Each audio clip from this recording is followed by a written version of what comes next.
और इधर मुर्शिदाबाद हिंसा पर आचार्य प्रमोद कृष्णन ने चिंता जताई है। प्रमोद कृष्णन का कहना है कि बंगाल में हिंदू प्रताड़ित हैं, उनके ऊपर अत्याचार किया जा रहा है। रिपब्लिक भारत से खास बातचीत में और क्या कुछ बोले आचार्य प्रमोद कृष्णन, सुनवाते हैं आपको। तुष्टीकरण की जो राजनीति है उसने इस देश को बहुत नुकसान पहुंचाया है। ये जो धार्मिक आधार पर तुष्टीकरण है, रिलीजियस अपीचमेंट, इसने इस देश को बर्बाद कर दिया। और बंगाल की मुख्यमंत्री जो ममता बनर्जी है, दीदी बहुत बड़ी नेता है, दीदी बहुत कर्मठ नेता, जुझारू नेता, संघर्ष से यहां तक पहुंची है। उन्होंने वो ऐसी पहली नेता हैं जिन्होंने बंगाल से वामपंथ का सफाया कर दिया, इन वामपंथियों को भगा दिया। लेकिन तुष्टीकरण के चक्रव्यूह में फंस गई है। अगर ममता दीदी इस तुष्टीकरण की राजनीति से बाहर आ जाए तो वो तो प्राइम मिनिस्ट्रियल मटेरियल है। लेकिन तुष्टीकरण की इस सियासत ने उन्हें अंधा बना दिया है। ये जो सनातन का विरोध है और ये जो तुष्टीकरण की पॉलिटिक्स है, अपीचमेंट पॉलिटिक्स, ये बंगाल को बांग्लादेश बना देगी। मैं ममता दीदी से आग्रह करना चाहता हूं कि वो देश के हित में काम करें, राष्ट्र हित में काम करें।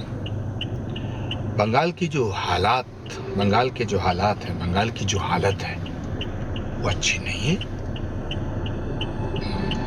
मैं तो भगवान से प्रार्थना करता हूं कि बंगाल को सुरक्षित रखें, क्योंकि वहाँ इंटरनेशनल फोर्सेस भी काम कर रही हैं जो देश को तोड़ना चाहती हैं।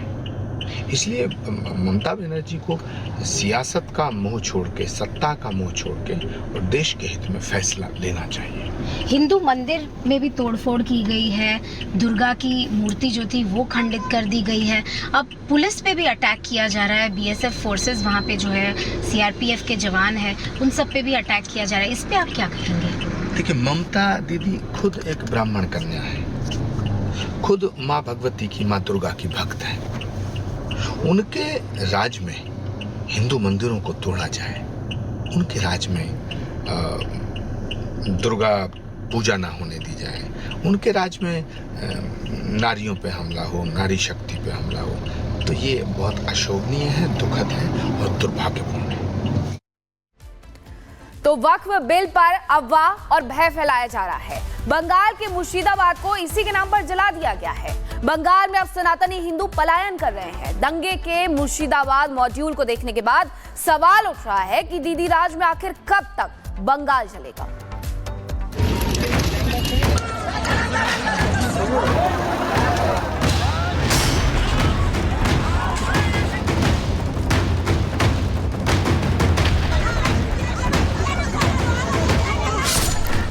सड़कों पर आग लगी,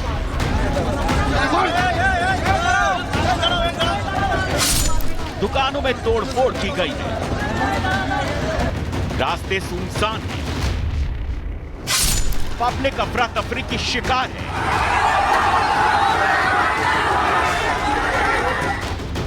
पुलिसिया गश्त चाक चौबंद है।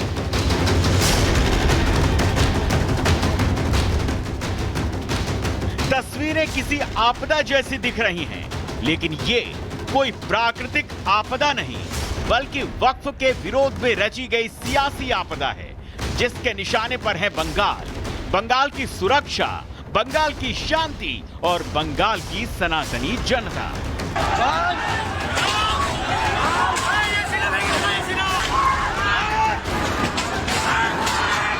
सुलगते बंगाल में सियासी आपदा के पीछे फुल ऑन तुष्टीकरण की राजनीति है। तभी तो बंगाल की जनता ही अब बंगाल में राष्ट्रपति शासन की मांग कर रही है। हम लोग राष्ट्रपति शासन चाहते हैं। यहाँ अराजकता चलता है, यहाँ गुंडागर्दी चलता है। हर शुक्र जब भी कोई जुलूस होता है, शुक्रवार नमाज के बाद इधर आतंक फैलाना जाता है। हिंदू लोग है, इसको मारो पीटो लूटो जो भी करो। हम लोग यहाँ चाहते हैं अगर शांत रहना है तो बीएसएफ कैंप एक परमानेंट रहना चाहिए। 4 घंटे तक यहाँ पर तांडव चला है और यहाँ पे पुलिस स्टेशन जस्ट 200 मीटर की दूरी में है।